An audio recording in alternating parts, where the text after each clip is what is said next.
નમસ્કાર વિદ્યાર્થી મિત્રો, એક નવા વિડીયોમાં આપનું હાર્દિક સ્વાગત છે। તો વિદ્યાર્થી મિત્રો, આજે આપણે ધોરણ 6 વિષય ગુજરાતી એકમ નંબર 4 દ્રષ્ટિપારની સૃષ્ટિ એનું આજે આપણે સંપૂર્ણ સ્વાધ્યાય સોલ્યુશન કરવાના છે। વિદ્યાર્થી મિત્રો, જે એકમ નંબર 4 છે એ આપના પાના નંબર 21 ઉપર આપેલો છે। સુંદર મજાનો પાઠ। સૌપ્રથમ આપ એના જે લેખક છે એનું નામ છે ડોક્ટર જયંત નાર્લીકર અને એમનો સાહિત્યનો પ્રકાર છે વિજ્ઞાન કથા। તો વિદ્યાર્થી મિત્રો, આપણે એ પણ બરાબર યાદ રાખવાનું છે। આપને પરીક્ષામાં પૂછાય કે દ્રષ્ટિપારની સૃષ્ટિના લેખક કોણ છે, તો કે ડોક્ટર જયંત નાર્લીકર। એમ પણ પૂછાય કે દ્રષ્ટિપારની સૃષ્ટિનો સાહિત્યનો પ્રકાર કયો છે, તો કે વિજ્ઞાન કથા। તો વિદ્યાર્થી મિત્રો, બરાબર આપણે યાદ રાખવાનું છે। ત્યારબાદ સુંદર મજાનો પાઠ જે છે વિજ્ઞાન કથા છે એનું આપણે સુંદર મજાનું અધ્યયન કરી લેવાનું છે। છોટુ નામનો એક છોકરો છે અને એના પપ્પા છે, એને વિજ્ઞાનની વાતોનું આમાં વર્ણન કરવામાં આવ્યું છે। ત્યારબાદ મુખ્ય જે આજે છે આપણે જેની વિશે માહિતી મેળવવાના છીએ, જે વાતચીત એટલે કે જે પ્રવૃત્તિઓ છે, જે સ્વાધ્યાય સોલ્યુશન છે એના વિશે આપણે વાત કરવાના છીએ વિદ્યાર્થી મિત્રો। તો સૌપ્રથમ આપણે પાના નંબર 24 શું કરવાનું છે વિદ્યાર્થી મિત્રો, આપણે આ જે ગુજરાતીનું પાઠ્યપુસ્તક છે ખુલ્લું રાખવાનું છે ને એના પેજ નંબર પાના નંબર 24 ઉપર આપણે સ્વાધ્યાય એમનું આપેલું છે, સ્વાધ્યાય એટલે વાતચીત આપેલી છે, એનું આપણે સોલ્યુશન કરવાના છીએ। તો વિદ્યાર્થી મિત્રો, જ્યાં પણ આપને એમ લાગે કે આ આપણે પાઠ્યપુસ્તકમાં લખવાનું છે તો વિડીયોને આપ સ્ટોપ કરીને લખી પણ શકો છો। તો વિદ્યાર્થી મિત્રો, આપને વિનંતી છે કે હજી પણ તમે મારી યુટ્યુબ ચેનલ સુરેશ સાહેબ નામની ચેનલ સબસ્ક્રાઈબ ન કરી હોય તો પ્લીઝ જરૂર સબસ્ક્રાઈબ કરી દેજો।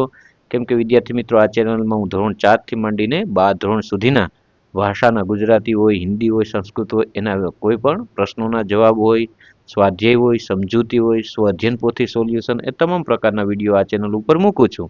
તો જરૂર મને સબસ્ક્રાઈબ કરી લેજો। હવે વધારે સમય ન બગાડતા આપણે સૌપ્રથમ આપણે જે સ્વાધ્યાય છે, જે મુખ્ય પ્રશ્ન પેલો વાતચીત, એમાં વિદ્યાર્થી મિત્રો જો કે કુલ 7 પ્રશ્નો આપને આપેલા છે, એના એક બાદ એક આપણે સોલ્યુશન કરીએ।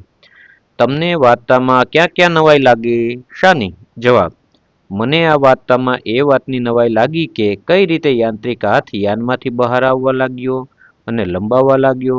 છોટુના પિતા તેને આવા મહત્વના કામના દિવસે પોતાની સાથે કઈ રીતે લઈ જઈ શક્યા, એ પણ ત્યારે કે જ્યારે આ પ્રકારના કામો ગોપનીય રાખીને સાવધાનીપૂર્વક કરવાના હોય ત્યારે। પ્રશ્ન નંબર બીજો છે, બીજા ગ્રહો પર જીવો હોય તો કેવા હોઈ શકે? તમારા વિચારો કહો। જવાબ: મારા વિચાર મુજબ બીજા ગ્રહો પર જીવો હોય તો એ મનુષ્યો કરતાં અલગ જ હશે। તેઓ કદાચ મહાકાય અને ખતરનાક પણ હશે। તેમની ભાષા પણ ન સમજાય તેવી અલગ હશે। વળી બીજા ગ્રહો પર જે પ્રકારનું વાતાવરણ હશે તેની સાથે સંતુલન સાધી શકે તેવી શરીર રચના ધરાવતા હશે। ત્રીજો પ્રશ્ન છે, છોટુની જગ્યાએ તમે હોત તો તમે શું કર્યું હોત? જવાબ: છોટુની જગ્યાએ હું હોત તો નિયંત્રણ બોર્ડની પેનલ પરનું લાલ બટન ન દબાવ્યું હોત। ચોથો પ્રશ્ન છે, તમે બીજાને આ વાર્તા વાંચવા માટે ભલામણ કરશો?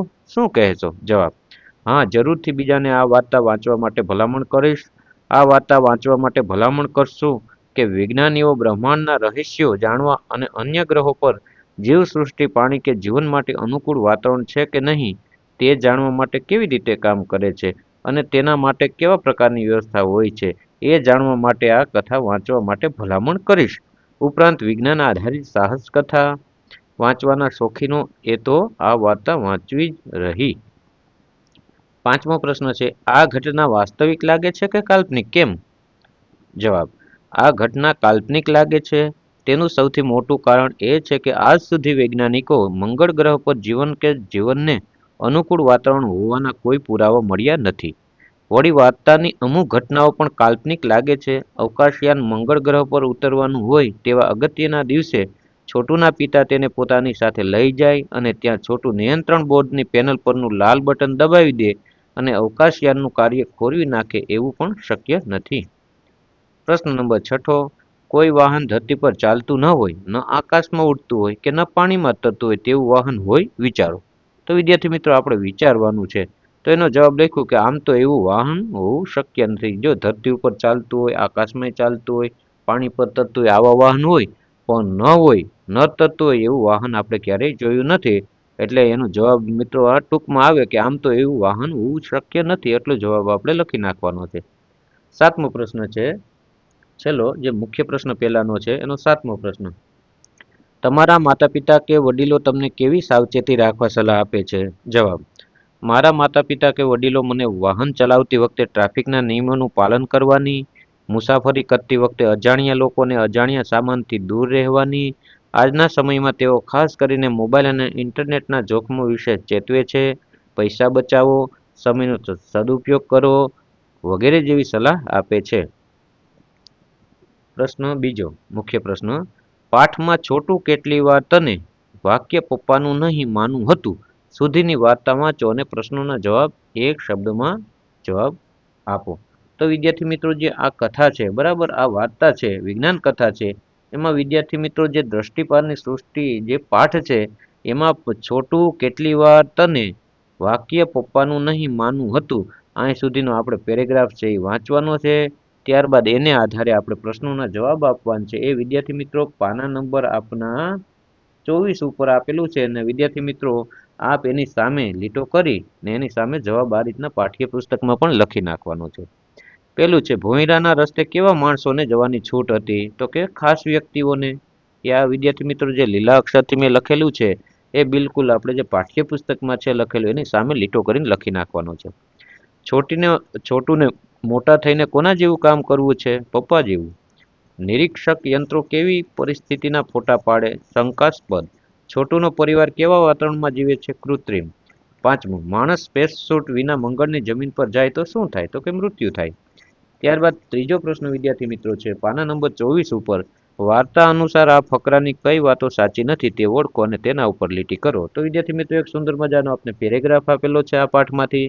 એમાં જે પણ વાત છે સાચી ન હોય એટલે કે ખોટી હોય એના ઉપર આપણે શું કરવાનું, એને ઓળખવાની છે, એના ઉપર લીટી કરવાની છે, એટલે આપણે એને છેકો મારી દેવાનો છે. તો જો કે આપણું અવકાશયાન મંગળ ગ્રહ પર ઉતર્યું, પૃથ્વી પરના કંટ્રોલ સેન્ટરના વિજ્ઞાનીઓ રાજી થઈ ગયા ત્યાં સુધીના વિદ્યાર્થી મિત્રો આપણા પાઠ્યપુસ્તકમાં છે ને બાકીના જે વાક્યો છે એ આપણે પાઠ્યપુસ્તકમાં આપેલા નથી. તો એના ઉપર આપણે શું કરી દેવાનું છે? લીટી મારી દેવાની છે, ફક્ત આટલું બધામાં. જો પેલું એક વાક્ય મેં લખ્યું ગયા સુધી આપણે છે એ નથી મારવાની લીટો, ત્યારબાદ બધા વાક્યોમાં આપણે લીટો મારી દેવાનો છે. ત્યારબાદ ચોથો પ્રશ્ન છે પાના નંબર 25 ઉપર વિદ્યાર્થી મિત્રો આપેલો છે. નજીકના અથવાળા શબ્દ પર ગોળ કરો, જોડી કરવાનું છે. ઉદાહરણ તરીકે જો કટોકટી તો કે અઘરો સમય કહેવાય, વધારે મુશ્કેલ કહેવાય કે મહત્વનો સમય તો કે એને વધારે નજીકવાળો, નજીકનો છે વધારે મુશ્કેલ સમય, તો એના ઉપર આપણે ગોળ રાઉન્ડ આ રીતના કરી દેવાનો છે. ત્યારબાદ પેલું છે રજમાત્ર એટલે શું થાય? તો કે ફક્ત ધૂળ જેવું, બિલકુલ નહીં, ઘણું ખરું કે જરાક? તો કે જરાક. તો એ રીતના વિદ્યાર્થી મિત્રો જે પણ શબ્દો છે એમાં તમારે આ રીતના રાઉન્ડ કરી દેવાનો છે, મેં કર્યો એ રીતના. ત્રીજામાં છે રહેવા માટેની જગ્યા, એમાં રાઉન્ડ કરો. ચોથામાં જ્યાં હોય ત્યાં એમાં રાઉન્ડ કરો. ચોથામાં જીવતું જગત એમાં કરો. પાંચમામાં મદદ કરવી અને છઠ્ઠામાં ધ્યાનથી જોવું. ત્યારબાદ પાંચમો પ્રશ્ન છે અ અને બ સાથે જોડીને અર્થપૂર્ણ વાક્ય બનાવો. તો શું કીધું છે વિદ્યાર્થી મિત્રો? સૌ પ્રથમ તો આપણે અ અને બ ને જોડવાના છે ને ત્યારબાદ શું કીધું છે આપણે એના અર્થપૂર્ણ વાક્ય પણ આપણે બનાવવાના છે વિદ્યાર્થી મિત્રો, બરાબર છે. તો સૌપ્રથમ આપણે પાઠ્યપુસ્તકમાં છે એ રીતના આપણે જોડી દઈએ ને ત્યારબાદ એને એક સુંદર મજાનું વાક્ય થઈ જાય અને બંને વાક્યને જોડી દઈએ એટલે જો જેણે સ્પેસ સૂટ પહેર્યું હોય તે, તો પહેલાનો જવાબ આવે છે એફ. તો વિદ્યાર્થી મિત્રો આપણે પાઠ્યપુસ્તક મેં તો ફક્ત અહીં જવાબ જ લખ્યા છે, સાચા જવાબ.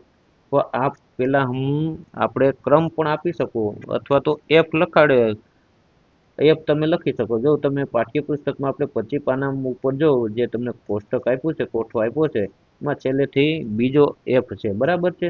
તો આપ ચાહો તો પેલા સમૂહ એફ જોડવાનું, એટલે કે એનો જવાબ જેને સ્પેસ સૂટ પહેર્યો હોય તે ચંદ્ર પર અવકાશમાં જઈ શકે છે. બીજું છે અવકાશયાન પર કાબુ, તો એનો જવાબ આવે છે બી, નિયંત્રણ કક્ષની મદદથી રખાય, બરાબર. બીજું જ આવે કાર્યક્રમ પૂરો થતા બધી સામગ્રી, તો એમાં ડી આવે છે. શું થાય? તો કે યથાસ્થાને મૂકવામાં આવે છે. તો વિદ્યાર્થી મિત્રો પહેલા સમૂહ એફ જોડવાનું, બીજા સમૂહ બી જોડવાનું જ્યાં પણ છે ત્યાં, ત્રીજું છે એનું ડી જોડવાનું, ચોથા સમૂહ જી, પાંચમામાં સી, છઠ્ઠામાં એ અને સાતમામાં ઈ, આ રીતના જોડી દેવાના છે આપણે.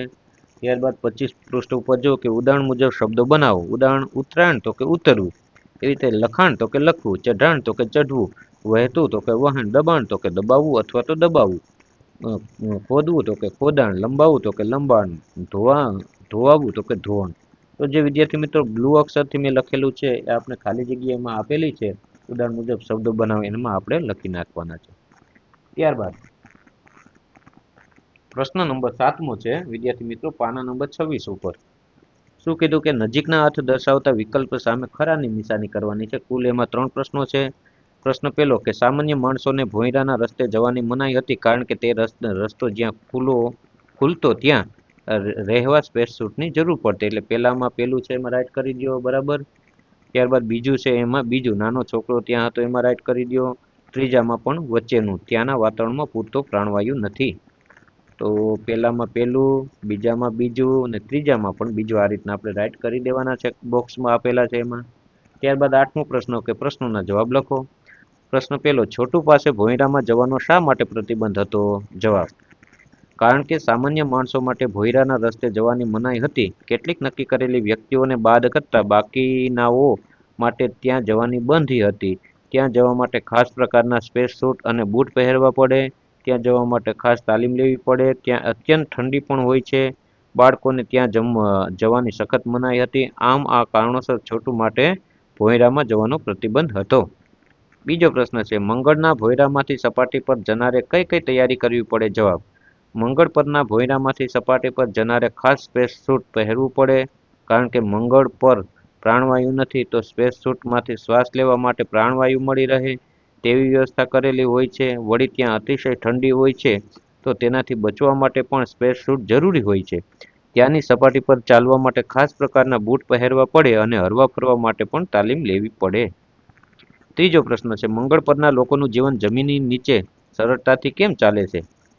જવાબ મંગળ પરના લોકોનું જીવન જમીનની નીચે સરળતાથી ચાલે છે કારણ કે યંત્ર વિદ્યાની સહાયથી જમીનની નીચે કૃત્રિમ વાતાવરણ ઊભું કરવામાં આવ્યું છે અને તેને માનવ વસવાટને યોગ્ય બનાવવામાં આવ્યું છે. ઉપરના યંત્રોની મદદથી સૂર્યપ્રકાશનો ઉપયોગ કરીને લોકોનું જીવન સરળતાથી ચાલે તે રીતે વ્યવસ્થા કરવામાં આવી છે. ચોથો પ્રશ્ન મંગળની વસાહત પર સંરક્ષણ કરનાર અવકાશયાન વિશે શી માહિતી આપે છે? જવાબ મંગળની વસાહત પર સંરક્ષણ કરનાર અવકાશયાન વિશે માહિતી આપે છે કે તેમને અવકાશમાં જ નકામા બનાવી દઈએ નીચે ઉતારવા હોય તો તે માટેના યંત્રો આપણી પાસે નથી. પરંતુ જો તે પોતાની મેળે નીચે ઉતરી આવે તો પછી તેને નકામા બનાવી દેવાના સામર્થ્ય આપણી પાસે છે. મને મળેલી માહિતી મુજબ આ યાનની અંદર માત્ર યંત્રો જ છે, કોઈ જીવ નથી. 5મો પ્રશ્ન છે મંગળના વિજ્ઞાનીઓને અવકાશયાન નકામું બનાવવામાં શું જોખમ લાગે છે? જવાબ મંગળના વિજ્ઞાનીઓને અવકાશયાન નકામું બનાવવામાં એ જોખમ લાગે છે કે યાન નકામું થતાની સાથે જ તેને મોકલનાર વૈજ્ઞાનિકો અસ્તિત્વની ખબર પડી જાય. છઠ્ઠો પ્રશ્ન છે વાઇકિંગ 1 મંગળ પર શા માટે આવે છે? તેનું શું પરિણામ આવે છે? જવાબ વાઇકિંગ 1 મંગળ પર ત્યાંની માટીના નમૂના એકઠા કરી તેના પરથી મંગળ પર જીવસૃષ્ટિ છે કે નહીં તેનો અભ્યાસ કરવા માટે આવે છે. તેનું પરિણામ શૂન્ય આવે છે કે કારણ કે મંગળ પર જીવસૃષ્ટિ હોવાનો રજમાત્ર પુરાવો પૃથ્વી પરના વિજ્ઞાનીઓને સાંપડ્યો નહીં. 7મો પ્રશ્ન છે તમે પૃથ્વી પરના વિજ્ઞાનીઓની સમિતિમાં હોત તો વાઇકિંગ 1ના અભિયાન બાબતે શું જુદું કર્યું હોત? જવાબ અમે પૃથ્વી પરના વૈજ્ઞાનિકોની સમિતિમાં હોત તો વાઇકિંગ 1ના અભિયાન વખતે યાનને વધુ આધુનિક સંસાધનોથી સુસજ્જ કર્યું હોત કે મંગળ પર દૂર દૂર સુધી ક્યાંય પણ જીવસૃષ્ટિ શક્ય હોત તો તેને પ્રદર્શિત કરે. 8મું આ વાર્તાના આધારે મંગળ વિશે 5 વાક્યો લખો. જવાબ મંગળ એ અત્યંત ઠંડો ગ્રહ છે. તેના વાતાવરણમાં પ્રાણવાયુ નથી. તે ગ્રહ પર જવું હોય તો ખાસ પ્રકારનું સ્પેસ સૂટ અને બૂટ પહેરવા પડે. આ ગ્રહની સપાટી પર ચાલવા માટે પણ તાલીમ લેવી પડે. આપણા વૈજ્ઞાનિકોએ મંગળ પર જીવસૃષ્ટિ શક્યતાઓ તપાસવા માટે અવકાશયાન મોકલ્યું હતું અને માટીના નમૂના લીધા હતા. તેના પરથી જાણવા મળ્યું કે મંગળ પર જીવસૃષ્ટિ નથી. ત્યારબાદ 9મો પ્રશ્ન છે વિદ્યાર્થી મિત્રો પાના નંબર 26 ઉપર કે વાર્તાના આધારે ઘટનાઓને યોગ્ય ક્રમમાં ગોઠવી અંગ્રેજી અંકમાં વાદળી અક્ષરે લખવાના આપણે કીધા. તો જો વિદ્યાર્થી મિત્રો આપણે આ રીતના એમાં અંકમાં એક પાઠ ચાલુ થાય એમાં વાર્તામાં ઘટનાક્રમમાં પહેલું વાક્ય કયું આવે એ રીતના આપણે ગોઠવવાના છે. એટલે કે જે કોષ્ટક છે એમાં એનો ક્રમ આપવાનો છે 2 3 7 4 5 1 આ રીતના તમે કરશો એટલે કે પહેલું વાક્ય વાઇકિંગ 1 મંગળ પર ઉતરાયણ કરે છે. બીજું વાક્ય છે કે મંગળ પરના વિજ્ઞાનીઓ આવેલા અવકાશયાનને છંછેડતા નથી. તો આ રીતના એ ઘટનાક્રમ પ્રમાણે વાક્યો ગોઠવાઈ જશે. અને છેલ્લામાં છઠ્ઠું, એટલે જો વિદ્યાર્થી મિત્રો બીજું, ત્રીજું, સાતમું, ચોથું, પાંચમું, પહેલું ને છઠ્ઠું. ત્યારબાદ 10મો પ્રશ્ન, વિરામ ચિહ્નોને ધ્યાનમાં લઈને વાક્ય આરોહ અવરોહથી વાંચો. ફક્ત શું કરવાનું છે આપણે? વિરામ ચિહ્નોને ધ્યાનમાં લઈને વાક્ય આપણે વાંચવાના છે. આવતીકાલે નિશાળમાં રજા છે. આવતીકાલે નિશાળમાં રજા છે. આવતીકાલે નિશાળમાં રજા છે. પૂજન અમદાવાદ ભણે છે. આ રીતના વિદ્યાર્થી મિત્રો આરોહ અવરોહથી આપણે વાંચવાના છે ફક્ત, બીજું આમાં કાંઈ આપણે કરવાનું નથી. ત્યારબાદ 11મો પ્રશ્ન છે કે ઉદાહરણ પ્રમાણે કોઠામાં વિગતો ભરો. તો કોઠામાં જે પણ ખૂટતી વિગતો વિદ્યાર્થી મિત્રો છે આપણે ભરી દેવાની છે. જો મેં બ્લુ અક્ષરથી લખેલ છે એ બધું આપણે વિડીયોને સ્ટોપ કરીને ભરી દેવાની છે. જો પેલામાં નવાઈ, કેટલું મોટું, ઉદ્ધાર એ તો છે જ. ત્યારબાદ જો તમે કે માત્ર માહિતી, પૂછપરછ, પૂછપરછ, પૂછપરછ કયા શબ્દથી બને? તો કે કેમ, કે, શું. કયું વિરામ ચિહ્ન આવે? તો કે ઉદ્ધાર ચિહ્ન પહેલામાં, બીજું પૂર્ણ વિરામ, પ્રશ્નાર્થ, પ્રશ્નાર્થ, પ્રશ્નાર્થ. 5 સુધી આ થયું. પછી જો તમે છઠ્ઠામાં આશ્ચર્ય, દુઃખ, ઓહ, ઉદ્ધાર. 7મામાં પૂછપરછ, શું, પ્રશ્નાર્થ. ને પ્રજાસત્તાકમાં પૂછપરછ, ક્યારે, પ્રશ્નાર્થ. તો વિદ્યાર્થી મિત્રો આ જે વાક્ય છે એમાં આપણે શું કીધું છે કે કયો ભાવ આવે, કયા શબ્દથી બને, ને એમાં કયું વિરામ ચિહ્ન આપણે મૂકવું પડે. તો એ સુંદર મજાનું આ બધું ભરી દેવાનું છે. ત્યારબાદ 12મું, જે પાના નંબર આપના છે 28 ઉપર આપેલો છે છેલ્લો પ્રશ્ન, વાક્યમાં યોગ્ય વિરામ ચિહ્ન મૂકો તે શા માટે છે તે ઉદાહરણ પ્રમાણે કોષમાં લખો. તો વિદ્યાર્થી મિત્રો તમને માહિતી હોય ત્યાં પૂર્ણ વિરામ આવે. મારું નામ સુરેશ છે, તો એ પૂર્ણ વિરામ, વાક્ય પૂરું થઈ ગયું. આનંદ, ખુશી, પ્રશંસા, દુઃખ, મૂંઝવણ, આશ્ચર્ય જેવા ભાવ માટે ઉદ્ધાર ચિહ્ન આ રીતના આપણે મૂકવાના છે. તો પેલું છોકરું પડી ગયું, દુઃખ કે આઘાત એવી લાગણી આપણે કહેવાય, એ તમને માહિતી આપી કહેવાય. તો બીજામાં જો આપણે માત્ર માહિતી લખવાનું, ત્રીજામાં મૂંઝવણ, ચોથામાં માત્ર માહિતી, પાંચમામાં આનંદ અથવા ખુશી, છઠ્ઠામાં પ્રશંસા કે આનંદ, સાતમામાં આનંદ કે માહિતી, ને આઠમામાં આશ્ચર્ય કે નવાઈ. સાથે સાથે વિદ્યાર્થી મિત્રો શું કરવાનું છે કે આપણે વિરામ ચિહ્ન પણ મૂકવાના છે. જો અમે પ્રવાસે જવાના છીએ તો ત્યાં જો પૂર્ણ વિરામ નથી આપણા પાઠ્યપુસ્તકમાં તો ત્યાં પૂર્ણ વિરામ મૂકી દેવાનું છે. બરાબર. બીજું જો કંઈ ખબર જ ન પડ કંઈ ખબર જ નથી પડતી ને તો એમાં આશ્ચર્ય ચિહ્ન છે. બરાબર છે. ઉદ્ધાર ચિહ્ન એ મૂકી દેવાનું. મારા ઘરે મહેમાન આવ્યા છે. આહા, આવ્યું વેકેશન. તો આ રીતના વિદ્યાર્થી મિત્રો બ્લુ અક્ષરથી જ્યાં પણ લખેલા છે એ વિરામ ચિહ્નો છે. ને કોષ્ટક તમને જે પાઠ્યપુસ્તકમાં આપેલું છે એમાં માત્ર માહિતી, મૂંઝવણ આવા જે શબ્દો પણ લખવાના છે. તો વિદ્યાર્થી મિત્રો આ તો આજનો વિડીયો. આ વિડીયો આપને કેવો લાગ્યો? જો વિદ્યાર્થી મિત્રો આ વિડીયો આપને ગમ્યો હોય તો વિડીયોને એક લાઇક કરી દો, સુંદર મજાનું કોમેન્ટ કરી દો. ને આ વિદ્યાર્થી મિત્રો હજી પણ તમે મારી યુટ્યુબ ચેનલ સુરેશ સાહેબ નામની ચેનલ સબસ્ક્રાઈબ ન કરી હોય તો પ્લીઝ જરૂર સબસ્ક્રાઈબ કરી દો. તો બાય બાય દોસ્તો, મળીએ આગળના વિડીયોમાં. નમસ્કાર.